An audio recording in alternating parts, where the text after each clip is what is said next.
I'm Mark Inglis. I've stood on the roof of the world on the summit of Mount Everest.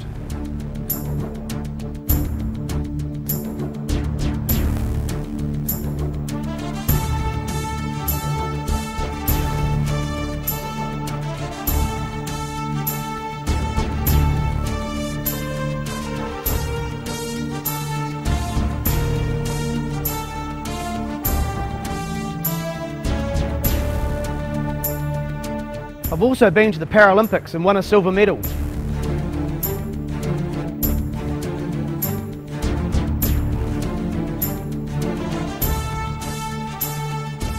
My passion is mountaineering. I know what it takes to be on the summit of Mount Everest. Do you want to know?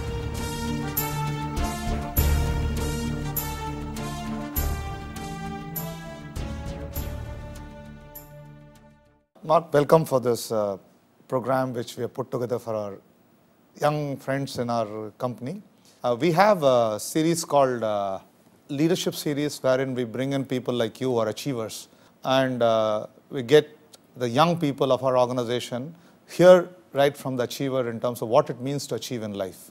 I want to start with asking you, in your book have said that you're a person driven by a lot of passion, right?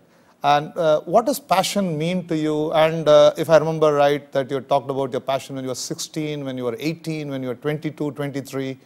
And what does it mean to you that passion for something and achievement, how does one link these two? Well, I guess passion is, it's that intensity of feeling that you have for something that really excites you, you know. And it's a very overused word, passion. You know, everyone goes, I'm passionate about something. But you're only passionate about something if you actually go and prove that you are. You know, to be sitting there and just saying, I'm passionate about something, doesn't mean that you are. It means that you're going to turn a thought, a concept, a dream into a reality. But there is a very fine line in life between passion and obsession, you know. It's something that a lot of people, the line gets blurred. Passion is about truly believing in something, aiming for the achievement of it, but also keeping aware of the rest of life around you. Obsession is when you block out the rest of life around you and are just obsessed, you know, are passionate about one thing and one thing only. You know, and so I believe the real power of being passionate is having this strong thread that goes through your life, but being aware of everything else that's happening around you. In mountaineering, it's important to be passionate, okay? I always say passion will nearly always get you there, but will always get you home. Okay. Being obsessive will quite often get you there, but often you won't get home. It's true, would you say that even for people who don't have mountains as summit, but other goals as summit, would this principle apply to them also? Is it only that getting up there and coming back is important only for the person who does mountaineering, but not for others? No, it's about everything. You know, I was passionate about motorbikes. You know, it's in fact, before I wanted to be an Everest climber when I was young, the thing I really wanted to be was world 500cc motocross champion, you know. I was passionate about it. So it's not just mountains, it's about everything in your life. I guess the one thing in life that I actually am really passionate about is interpreting the things that I love. And so I love sharing the stories of my mountains. I love sharing the stories, I love sharing the flavours, the tastes, and of my wines that I make. Okay. So you can be as passionate about wines as you can be about mountains. And about bikes as well. Oh, and bikes as well. You know, I'm passionate about cycling. Actually, it's I love the technology that goes with it. But I'm passionate about cycling because it's such a hard sport. You know, to actually do well at it, you have to be really committed because it's such an easy sport to say, oh, stop, I won't do this anymore. And what does somebody do when adversity interrupts somebody who's so passionate about something? How did you deal with it? In terms of how do people deal with adversity actually obstructing your passion? I always see it as just a bit of a hiccup, you know, and perhaps one example is I'm passionate about flying. You know, I love the whole idea of flight. I love technology as well, so I've studied the whole technology of flight, you know, and so I started doing my pilot's license, and I was partway through my pilot's license when I lost my legs when I was 23 years old, and that interrupted my passion. But I went back and I said, it shouldn't mean that I'm still not passionate about it, just because some people think I can't do it. And so in fact, I went back and I got full approval by the licensing, civil aviation, to actually go right through, if I wanted to airline transport pilot. And so I can still be passionate about it, even though I didn't finish my license. With my mountaineering, you know, it was my life. Sure. It was everything to me. It was my sport, my culture, my job, all wrapped up into one. And so it was a real focus for passion in my life. And I knew I was going to lose some toes, and that was okay, because you can still climb without toes. Then I learned that I was going to lose my legs, and that was a real blow.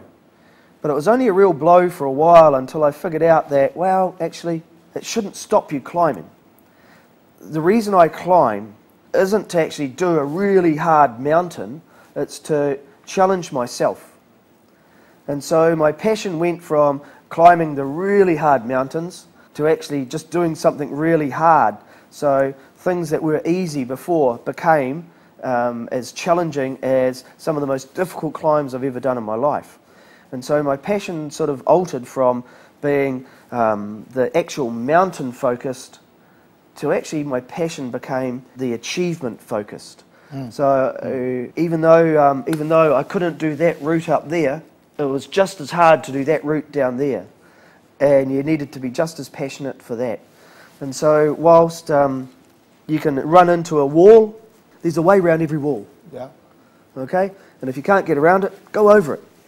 You know, and so your passion may alter, but if you're a person that can be passionate, then you can be passionate about anything that you really love. In a true sense, you know, you found your feet back. Absolutely. Right? Yep. Do you want to tell us what it took you to find your feet back and find your passion achieved back right on that summit? Well, I think for me it was the real understanding very, very early on, soon after I'd lost my legs. It was the understanding that if I wanted to get my life back, if I wanted to create a new life, and for me, life is passion, passion is life. If I wanted to create a new life, then my challenge for the rest of my life was to learn how to think in a way that enabled me to always find that passion. And I always say that you have to learn to look at every situation in life and where's the advantage? Where's the opportunity? How can you do that if fate conspires against you and you become this very unlucky person where things which you do not want visit you? I mean, the one thing that I always say to people is the only thing that's absolutely free in life, you don't have to pay for it, is a positive attitude.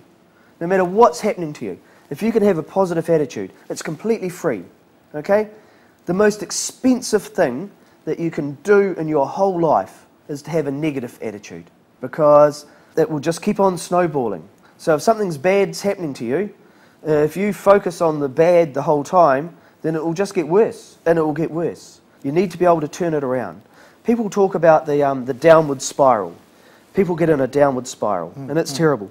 You know, I've been in a similar situation myself, but the thing that I've understood is that as you're going down this downward spiral, then to get off it, you just have to make a really conscious decision to leap off it, look up, and have a positive attitude. Nothing instant is going to happen, but it's about opening your mind up to the really positive things that may happen, instead of setting your mind up to focus on the negative things, okay? And so whilst you can't live your life with rose-tinted glasses, but what you can live your life is a mind open, so it's open and ready when the opportunities come along. And what I have here is just a new opportunity. You know, during that phase between 82 to 2002, right, moved on to do many other things which may otherwise not have attracted your attention. You went on to become an expert in the domain of medicine, Yes. Paralympics in terms of bike. Would you say that some of this were conscious decisions you made and went on and did it because you were telling us in terms of why you took up medicine? Well, it was very interesting actually. It's the reason that I took up medicine, in fact, that I took up science. Science, rather. Yeah, I never did science at school. Sure. You know, it's, I always did geography at school because if I did geography, I could study glaciers. Sure. And I could go climbing. And so I could never understand science. And it really came after I lost my legs. I needed to change my career, but I had no education. And so, but I went to the bank.